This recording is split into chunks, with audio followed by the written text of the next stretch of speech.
SQL's summing capabilities are really cool as far as calculating the min, the max, the average. But if you can only sum for an entire data set, then you'd have to build several queries with different where clauses to break that down and do further analysis. Fortunately, SQL also has the ability to group the data set and then perform a sum for each group. This diagram illustrates how SQL can group or separate or segment the data set into several smaller groups based upon values specified for certain columns. Then the summing operation happens for each individual group and one row is returned from each group.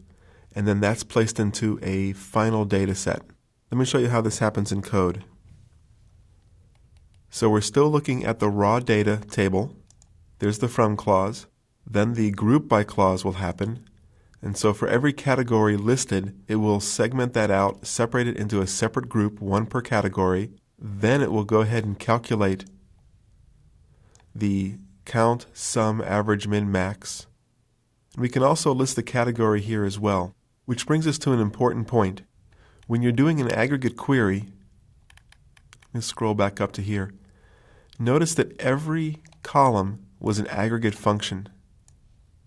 And that makes sense because if we are returning a single row, we can only return aggregate or summary data. We can't return a specific value from one particular row because which row would we choose?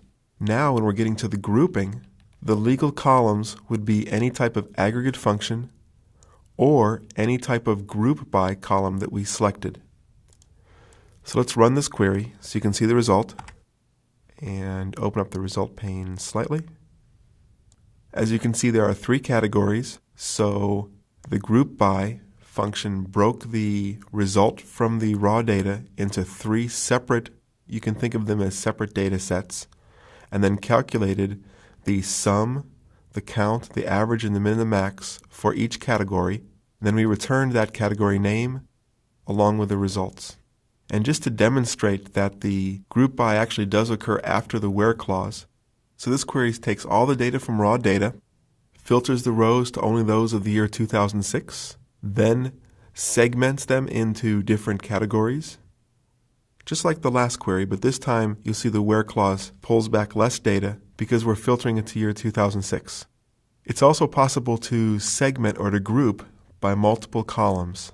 So in this example, we're pulling out the year of the sales date, and then we're also pulling out, using the date part function, the quarter of the sales date. Because we're grouping by two columns, we're also reporting both of those columns in the columns returned, giving the first an alias of year and then an alias of quarter. And then it's the same aggregate functions. Because relational databases segment the data into several different normalized tables, typically we can't get descriptive information from the exact same data that we're grouping by.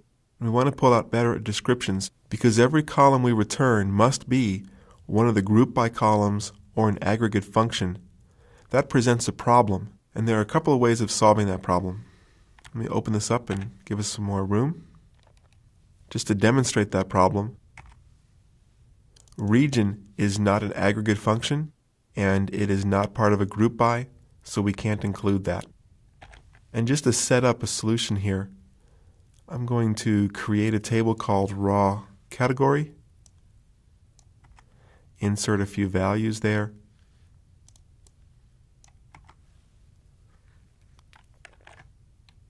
so now we have a table called raw category with a good description of X, Y, and Z, and if we want to include that category name, here we've done a join so we can go get to the raw category table, and we've included the category name. But this will still cause a problem because category name is not part of the group by, nor is it an aggregate function.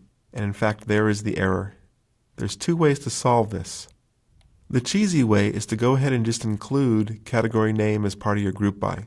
That's redundant. It'll cause performance problems in production environments. But if it's just an ad hoc quick query, hey, it's the simple way to get things done. And there's the result, and yes, we can see category name now listed because we included that in the group by. If it's a production environment, a much better solution is to use a subquery. This is a simple subquery. It doesn't reference anything in the outer query. We can run it by itself. We can get the result. the subquery now with the alias of SQ, and this is being used as a derived table. We can take the category column and join that with raw category ID in the category table, and that's how we can pull out the category name from the category table.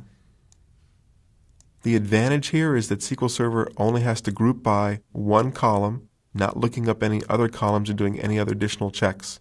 So for a large production system for complicated reporting, this is by far the recommended solution for including descriptive information beyond the categories actually being used for the group by.